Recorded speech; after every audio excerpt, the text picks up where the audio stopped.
Bonjour, j'espère que tu vas bien. Aujourd'hui, j'avais envie de t'expliquer comment faire pour purifier ta maison.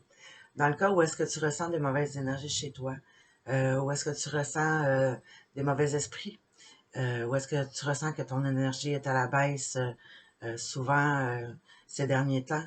Donc, ce rituel-là va t'aider à te réapproprier ta maison, puis à te réapproprier tes propres énergies. Euh, Avant de commencer le rituel, tu peux émettre l'intention de chasser seulement les esprits négatifs et puis les énergies résiduelles qui ne conviennent plus à ta maison. Parce que des fois, on a envie que grand-maman ou papa puisse continuer à venir nous voir, même s'il est passé dans l'au-delà.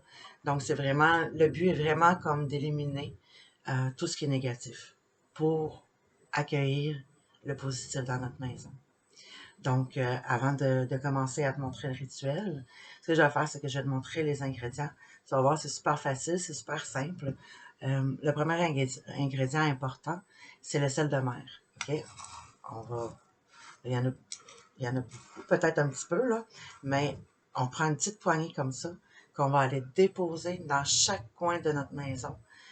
J'avais même tendance à dire que tu pourrais en mettre dans les coins de tes garde-robes, puis même euh, sous l'évier, là, dans tes armoires, puis tout ça.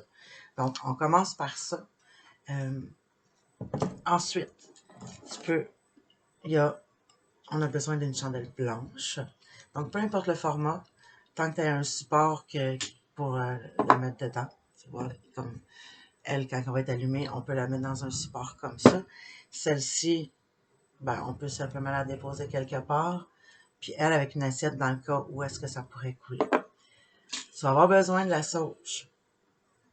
La sauge, puis de l'oliban. L'oliban est en option. C'est pas obligé, mais la sauge, elle purifie, puis l'oliban nettoie. Fait que les deux, moi, je fais tout le temps les deux en même temps, puis je tiens tout le temps mes bâtons comme ça quand je fais mon rituel, puis quand j'ai terminé, puis si c'est pas terminé, ben, je vais aller le déposer dans mon porte-encens, là.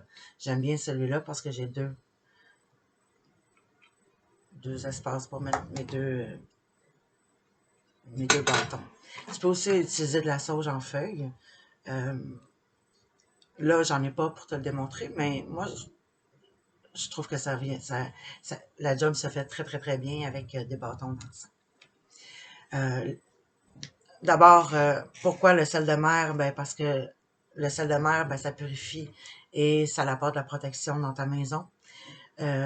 Puis la chandelle, ben, elle transmute les énergies négatives. Puis je te suggère, je te, je- c'est sûr que je t'ai suggéré d'en utiliser une blanche, mais si, mettons, t'en as pas, tu peux simplement prendre une chandelle autre, d'une autre couleur, peu importe laquelle.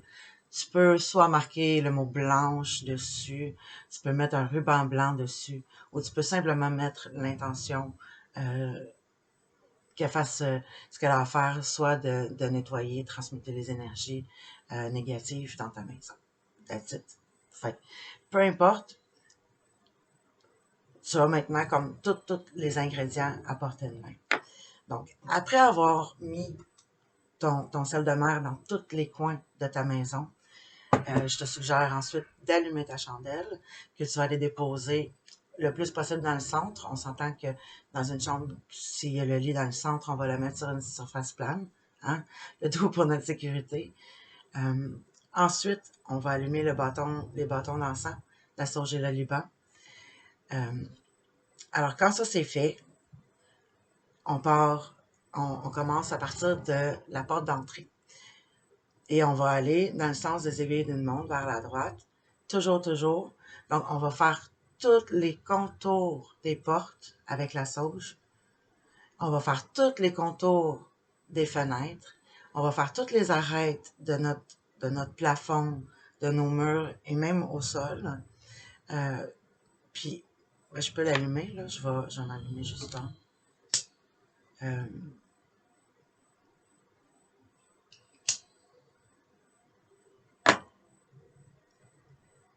Puis, on va le promener en passant vraiment comme en balayant un petit peu avec, vous voyez là, ça fait la boucane se répartit comme ça. Donc, je le fais vraiment comme pour s'en aller dans... pour s'en aller, pour que la boucane monte toujours, là, mais quand on est en bas, ben on va y aller par petits coups comme ça pour que ça se répande mieux, dans le fond. Donc, puis là, encore ici, je vous suggérais avec le sel de mer tantôt d'en mettre à l'intérieur de vos armoires, de vos garde-robes, mais je vous suggère aussi de faire l'intérieur de vos armoires et de vos garde-robes. Toutes les arêtes au complet, les tiroirs, ouvrir vos tiroirs, passer dans vos tiroirs avec votre sauge, puis votre liban. En quoi vous avez terminé de faire le tour avec votre sauge et votre liban, vous allez éteindre votre chandelle. En fait, la chandelle, vous allez la prendre à chaque pièce que vous allez déménager. Vous allez la redéposer à peu près au centre de votre pièce, de la pièce que vous êtes en train de faire. Quand vous avez terminé, vous éteignez votre chandelle. Puis je vous suggère de laisser votre sel de mer là, qui n'est pas dangereux pour les animaux ni pour les enfants, pendant 3 jours. Moi, je vous suggère de faire ce rituel-là pendant 3 jours. Parce que ça va optimiser votre nettoyage, votre purification. Maintenant, si vous avez des meubles que vous avez achetés, puis que, surtout s'ils sont usagés, mais même s'ils sont neufs, on ne sait pas par où est-ce qu'ils ont passé avant. Donc, on n'a aucune idée entre quelles mains qu'ils ont passé, si les deux livreurs étaient en train de se chicaner pendant qu'ils étaient en train de nous livrer chez nous ou quoi que ce soit. Donc, je vous suggère un petit peu de faire sensiblement la même chose. Mais moi, ce que je fais, c'est que je commence toujours par nettoyer simplement avec un savon le meuble au complet, toutes les arêtes, tout en arrière, en dessous, les pattes, à l'intérieur au complet. Puis, vous pouvez finir le rituel en passant un bâton de sauge, en émettant l'intention toujours de nettoyer et purifier ce meuble-là pour qu'il élimine les énergies résiduelles qui auraient pu accumuler en lui. Donc, si jamais vous avez des questions, gênez-vous pas. Je suis là pour vous répondre. Ça va me faire super gros plaisir.